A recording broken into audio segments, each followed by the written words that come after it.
In this video, I'm going to be taking a look at the components that are exclusive and specific to the first edition of Mansions of Madness. I had the first edition, I had everything for it.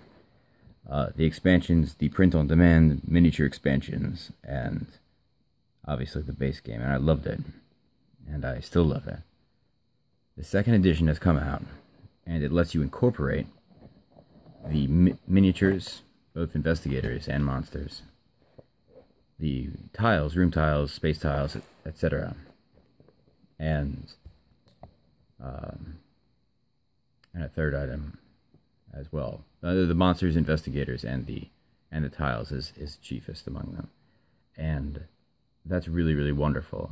And the way that it replaces these components, I think, is great and fantastic.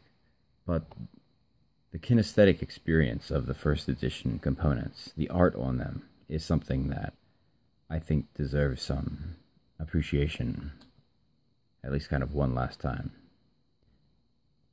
So, with no particular order, I'm going to be going through and taking a look at and kind of comparing in kind of a relaxed pace the various components to items that are specific and exclusive to only the first edition of Mansions of Madness, which, truthfully, for me and for my time and money, I won't be playing anymore because I like the second edition system so much more. Yes, there are things that you lose with the second edition that you can only really get with the first edition, and yes, there are nuances and interesting things, and the app takes away from that kinesthetic experience in the second edition, but I think that it's worth it. And I think that for me, it's useful. However, I could see some people still holding on to their first edition things, or even seeking it out if they want a purely physical experience without an app being necessary. So let's take a look. Here are rules and setups and information for print-on-demand scenarios. These were wonderful. They're still wonderful. And these are scenarios that you could set up with the cards that they give you and the instructions they give you, and then combine that with your existing miniatures and room tiles and everything. A silver tablet. That's one of my favorites. Beautiful art explaining the setup, all of these things. None of these things involving a setup are necessary anymore because of the way the app kind of takes control of the mythos phase and the keeper and everything else. More for silver tablet. More for silver tablet. The fluff and story so far is completely wonderful in these first edition expansions. For the laboratory, the one and only print-on-demand expansion that requires the use of the Forbidden Alchemy larger expansion. More for laboratory, including showing the room setup. One thing you may notice or have noted before is that, unlike in the second edition where it builds as you go, the first edition you build up all of the rooms, the whole thing, to begin with. House of Fears. Awesome, cool art. And just not having an app makes the kinesthetic experience that much better. The story so far for Till Death Do Us Part. Now let's just show the rest of the art on these print-on-demand ones. I suppose if anyone's interested in this first edition exclusive material, if you buy the expansions to the second edition that just upgrade you with the miniatures and tiles and investigators of the first edition, you could in theory use all these materials. So if you want to buy them from me, consider this video also a sales pitch for them, because you get everything first edition exclusive. So I could see people being into that or interested in that. The yellow sign. Rulebook for Call of the Wild, my favorite of the two major expansions for the first edition. The Keeper Guide, no longer necessary in the second edition, but a real wonderful book and guide. The Forbidden Alchemy, the first expansion that was much mangled when it first came out. A lot went wrong. There was a lot of errata that was necessary. The first edition was full of things going wrong. Errata, FAQ, nuances, convolutions, and complexities, caveats. All of that, for the most part, seems settled and fixed up. Various rulebooks and guides and helpful things I printed off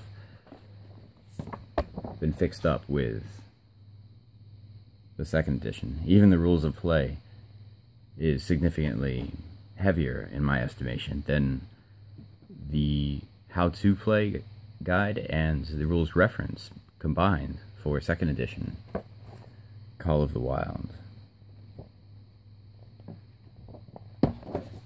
Now let's look at the bits themselves, and I'll pull them out. Here we have a bunch of awesome puzzle bits. These are all the puzzle bits mixed together. From the first base game, the first expansion, Forbidden Alchemy, and also the Call of the Wild as well. Now, it took a little bit to kind of sort them out and set up. I had a system to do it faster after a while, and a good tray sorting system. But the app for the second edition makes it that much better. But still, there was something satisfying about the kinesthetic experience of having a real, actual, physical, tangible, maneuverable puzzle in the first edition. Bits for the Forbidden Alchemy puzzles, the chemistry puzzles. One of the runic puzzles we have to make the painting pieces match up. So much beautiful, thick textured art and cardboard. This looks like a kind of, it comes together to make kind of an elder sign on stone, if I remember correctly. This lovely piece is for a major expansion puzzle in one of the Call of the Wild expansions, where the keeper actually has to essentially solve a puzzle. Really wonderful and interesting. So again, I really think the second edition does it better for me. It's more worth it. The things it loses, it's worth losing them for how it streamlines and makes things more elegant and more accessible. But there are going to be elements and things and experiences and nuances of the first edition that I will honestly miss, because they are just nothing short of wonderful. For some people, it'll be worth keeping all of their items for both.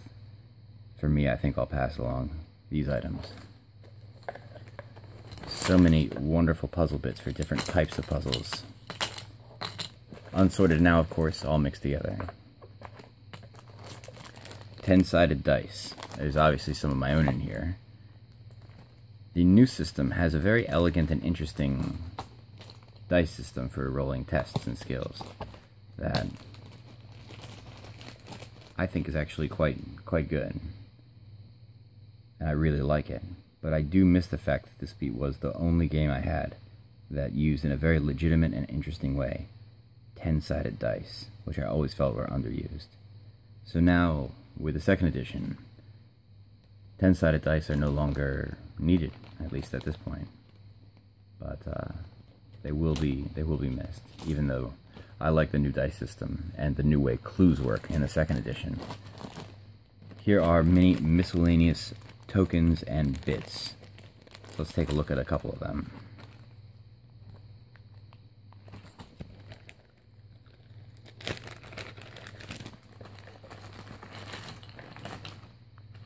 Wonderful altar symbols for certain scenarios.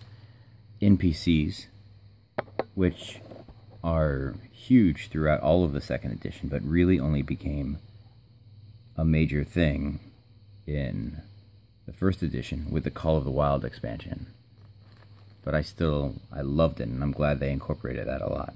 The system for how NPCs worked in the first edition was a little too clunky and convoluted and too many rules and systems for it, for what you were getting. But it was still great. Here are time tokens, and the time going ever by and things getting tougher and harder for the investigators the longer they take. That's still simulated through the app, but again, we're missing the kinesthetic experience. Again, worth it? I think so, but still, it's nice for me to kind of say goodbye to these beautiful, detailed, wonderfully thick cardboard bits and tokens. The horror tokens. Now we have a great card system with damage and horror being face up or face down cards. That's very cool and really combines things like the trauma cards and mythos cards from this edition in new, elegant, and more easily understood ways, but still, these were wonderful horror symbols. If you look closely, it's sort of a screaming, horrified face. Wonderfully evocative. And there's more in there as well. Threat tokens, the kind of resource the keeper would accumulate to do his various dastardly deeds, like mythos cards and trauma cards and everything else. Specific tokens for specific scenarios. Time tokens here, there's clock symbols. Crawling hand. I think for the return of the reanimator. So those are completely wonderful. Here we have fire, darkness, and false door tokens, as well as a few miscellaneous things like dead body tokens and so forth. For the most part, these have been replaced already with, I think, equally good or even better tokens in the second edition. So I won't go into too much detail there. Now, instead of finding out from the app what you find and only getting an item or a relic or artifact rather, or spell when it tells you to specifically, with this you go through and you find the exploration tokens with the first edition. Exploration cards rather, and sometimes they were finding an interesting thing like this key, dispel magic, or a 2x4, that's back as a melee weapon that you could find. Boat keys. So every type of item or thing you could find, even things that weren't items, just things that you might find in the room, which could be nothing, such as you find nothing of interest. So what wasn't helpful to explore there. Even that was all represented through these beautiful little fun, detailed, story-driven, kinesthetic cards. So we're missing that now, but again, it's worth it because it's so much less clunk to deal with, less bookkeeping, less stuff that can go wrong, and more room for only having cards for the very especially necessary things to have cards for, like, for instance, an item like this True Magic Tome. So the cards were still wonderful though. Seeds, crowbar, Sword of Ramasevka. Really a delight, all of these. Now in the second edition, when you fight a monster, it will ask you what kind of weapon you're using or if you're using a spell or unarmed. With the first edition, you'd pick first if you were fighting a humanoid, a beast, or an eldritch creature, and it would tell you essentially what kind each were. Then you would draw, so here's from the beast pile, until you had the type of weapon you were using. This is no weapon, or alternatively, melee weapon. Then it would tell you if you were monster attacking, what would happen. So it's narrative driven and narrative based. So it would tell you a ranged weapon, and if you didn't have a ranged weapon, blunt melee weapon. Now if you were casting a spell, you would want to draw a card from these decks. You would simply use the action on the spell. But the app does that all automatically without having to search through the right card for the type of weapon you're using, and in a way that makes the spell apply specifically to the monster at hand. So here's no weapon against a humanoid. Again, no weapon against a humanoid. Ranged weapon against a humanoid. Or if the monster attacking, monster versus barrier. How monsters attack barriers now is much more satisfying and fast-paced, even though I really liked the story-driven element of the first edition. Here's a favorite component of mine. Trauma cards. These are kind of simulated now with face-up damage and face-up horror in the second edition. But they were they were kind of clunky and hard to use just right, and difficult for the keeper to remember to use just correctly at the right time. And now they're kind of represented by several things. The role of them is taken over by just the mythos effects in general. It's more like the mythos cards. Face-up damage or face-up horror, and conditions including insanity. But these were wonderful because based on whether they were health-based or sanity-based, the type of trauma card would affect that, and you could look at the back if you were the keeper and decide what. You see this evocative, wonderfully horrific art of the spiny kind of tentacles and going through the brain and heart. This one, panic. What am I going to do? There's nothing I can do. I need to get out of here right now.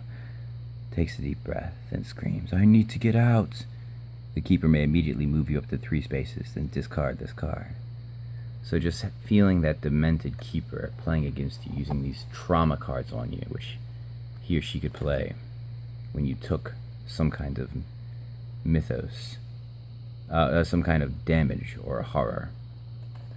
Now there's more elegant ways of doing that, but I'll miss these cards. I'll miss this art. I'll miss having these extra layers of complexity, even though it makes the table more streamlined and more manageable and more of an easy setup. Something of nostalgia to go through this for me. And maybe it will be for you, or maybe it'll make you think, oh, I need to get the first edition as well, or alternatively, because it might be more your cup of tea. Now the time is managed automatically by the mythos phases in the second edition. But before we had these story-driven time cards put in a specific order with the time tokens on them, and each set of them unique to a certain scenario. See the back changes now, new scenario. 4. Oops, these are objective cards on the other side. The scenario the keeper picking the objective based on the story choices they made at the beginning. Made for a hell of a complex and long setup, but also made for a hell of an interesting game. But unfortunately also a game that was easily messed up if the keeper messed up the setup. Blood Ties, Objective 1A. You're basically setting up a scavenger hunt in this game.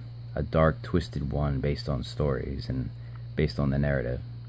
Fall of House Lynch, Objective 1B. Beautiful art. Lovely kinesthetic cards for all of these. Kinesthetic feeling.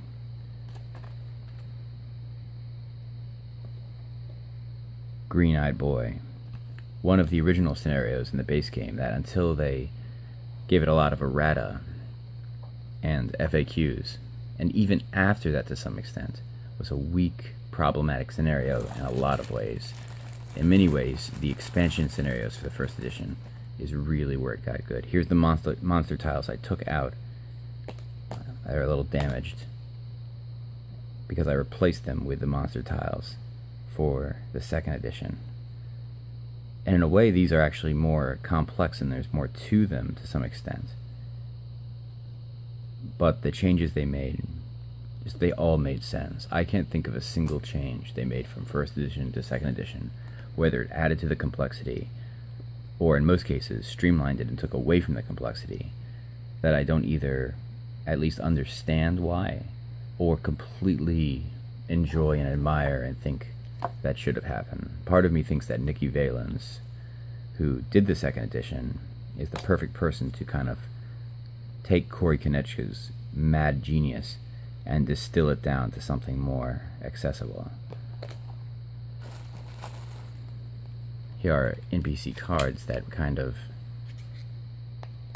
show you what the NPCs are, how they respond to you when you contact them each time. A much less elegant system, but again, so interesting and so many neat hidden cards to have and to discover what they show. More monsters. Harvested out their tiles for their miniatures for the new game.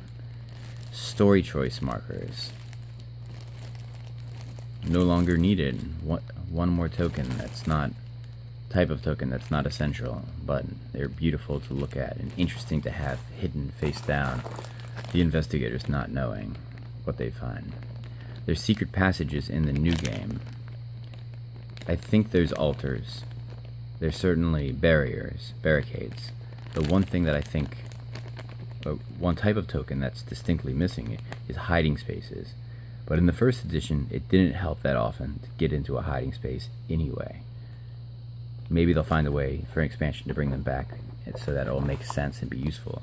But I don't remember ever using a hiding space in the first edition, and it ended up being really fruitful. The first edition, honestly, was probably too convoluted and still on the back end of a time when Fantasy Flight Games did make their games too complex in some ways, too clunky. Even the character cards, you don't just have starting character cards. You have specific starting stats based on the choices you made for their sort of physical elements,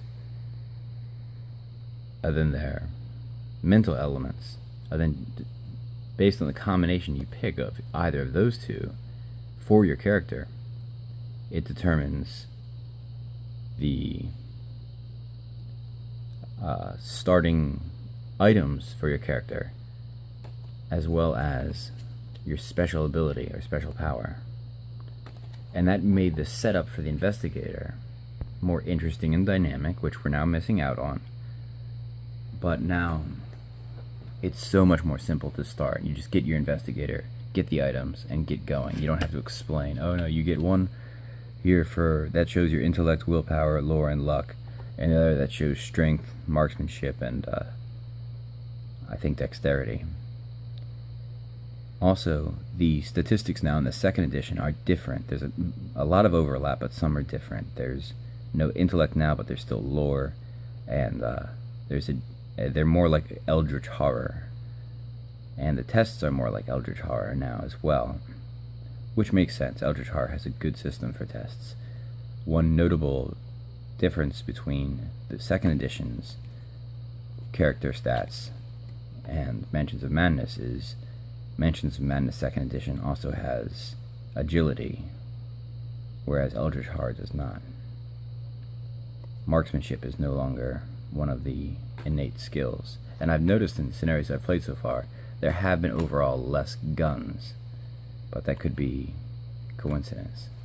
So character cards, stat cards, starting items, all character starting stuff, specific to the character, and super interesting. I had a great time playing with these characters, and now I'm glad I can bring them into the second edition as well. These were bags I did specifically for the print-on-demand only cards. And that was really cool because it made it so I could just kind of open up a bag, take the bits from each that I needed, the exploration cards, the keeper action cards, which are also no longer needed because the keeper is the game, so it does it automatically. And then just whip them all together. The second edition no longer requires clever and complex systems for storing things in a way that you'll remember to take them out properly when you play them again. It's just a lot easier to set up and more intuitive. Here's even more of the time story cards. Let's read this one. This is the second event story-driven card for this particular scenario.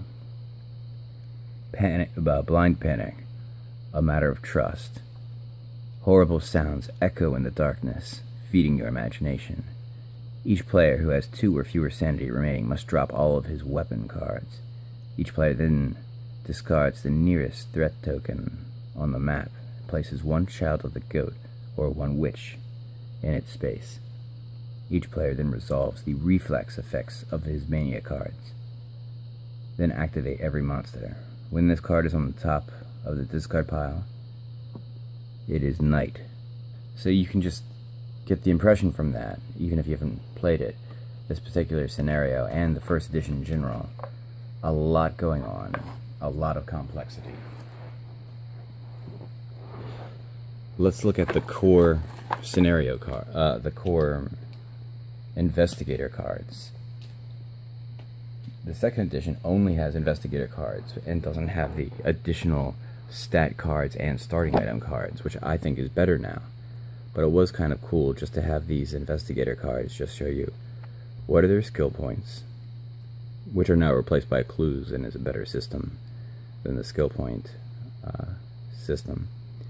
And then what is the character's health and sanity.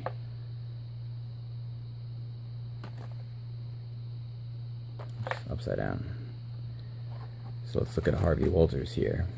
Again, back in the second edition with the upgrade kit. Entire back filled with wonderful fluff for him. I think they include fluff for him in the second edition investigator cards as well. I wonder if they use the same flavor text or not. I'll have to check that out. I'm curious.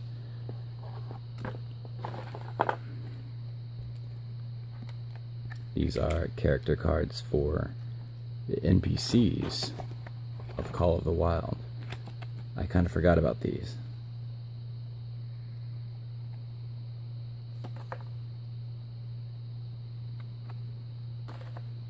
Eric Colts, Dark Stranger. Ooh.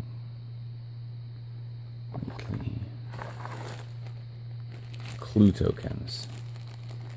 Or they were called skill points, I guess, before. Now they're clue tokens. Like I mentioned, I like the new skill point system better. I wonder if I would want to keep these just because they're such cool clue tokens that it might be more cool to use these instead of the little green tokens. I mean, they're both just as good. They're both magnifying glasses, but I guess if you have both editions, you could mix and match. But I don't know if I want to separate out parts of this because I probably either want to give it away in its entirety or to a close friend or sell it. So it might actually be valuable since these first edition expansions are out of print. Granted, if someone's only looking for the miniatures or the investigators or tiles, they'll be able to buy those separately with kind of the basically upgrade kits, retroactive upgrade kits for first edition components. But if someone wanted to play first edition as it was originally meant to be played, they would need these.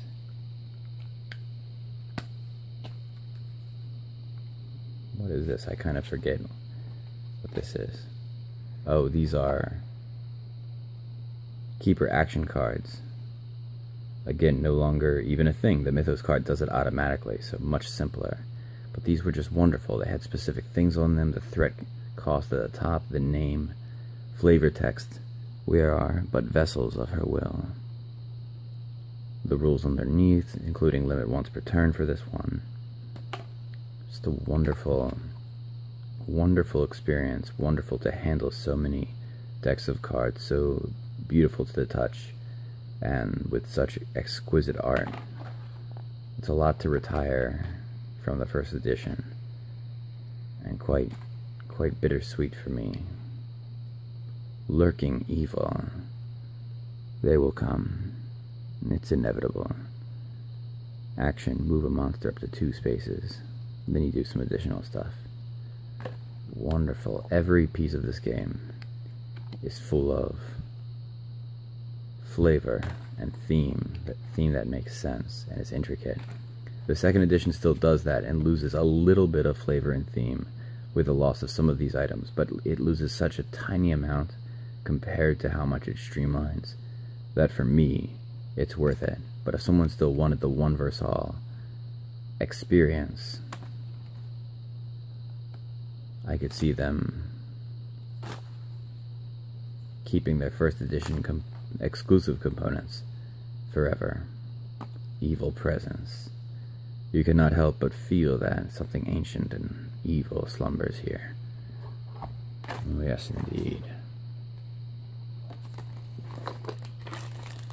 Now, here is one of the things that I will miss least. Damage tokens. Now, the clever system with the second edition is that you take face up or face down damage, so cards that are giving you many conditions are also your damage cards for horror and for health, which is nice to double those up. You can additionally get conditions, you can additionally have conditions on top of that, but you effectively take care of trauma cards that way and damage at the same time. And monster damage is counted on the app itself, which is nice. With the first edition, you had not just damage tokens, like you'd add them up, but because the bases had a little stand where you could put the damage on the base, you actually had to find the specific number for how much damage it had. So if it had 3 damage it had taken, then you gave it another damage. You have to go through and find a 4. So you can't just get 1, 1, 1, add them up. You literally have to find the exact right number. See, there's 1, 4, 11. And this was, by modern standards, in my opinion, needlessly time-consuming and tedious, or even aggravating in the midst of combat in the game, when you'd rather just have it kind of automatically mark off how much damage was taken, or just draw the cards to show it. So as cool as it is to have a game where the monsters literally have little tombstones on their back showing how much damage they've taken exactly, it's a clunky solution to use these. Mythos cards, the bread and butter of the keeper doing his nefarious and evil hauntings, controlling the evil of the house. Obviously now controlled with the Mythos section, Mythos phase of the second edition, but the strategy behind being the keeper before is now lost. Low-grade manufacturing. Costs 2 Mythos to play, as you can see. The cheap item snaps on you as you try to lift it. Unfortunately, it is now completely useless. The keeper chooses one of your equipment cards. Test dexterity. Fail, discard the chosen card. The gun symbol on the bottom showing a certain category. Every scenario using different categories. So much option and selection. So much to choose from.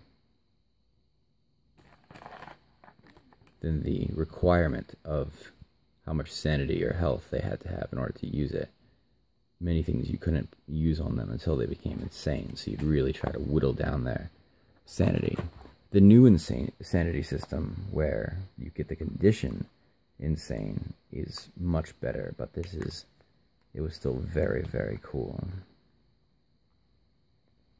And finally, even more exploration cards, but these ones are specifically the clue ones, now shown in text that appears in the second edition. But these were so wonderful, such a pain to get exactly right and put in exactly the right spot and really do everything perfect so that the game didn't break. But I will miss just how fun it was to have the fluff that you cover that leads from one clue to another, even if it was a bit of kind of the Scooby-Doo effect, as the component breakdown gentleman said. It's still such a great experience. Well, that's about it. Some things I could have gone into more detail on, and actually, frankly, every bit of this game, the first edition exclusive components, is really wonderful. And I still even recommend it. But I think for me, it'll be the second edition. Oh, delusion cards. The NPCs could get delusions on them. A wonderful, wonderful idea. Ugh, I forgot what that even does. These eyeball cards. Megalomania. I'm invincible. See, it doesn't even hurt. Not even a little. These time cards for stuck out of time. The future. 2052. The past. 1851. So that's basically it. Thanks for watching. I wonder if this was either interesting for you if you've only seen the second edition or neither, or nostalgic for you.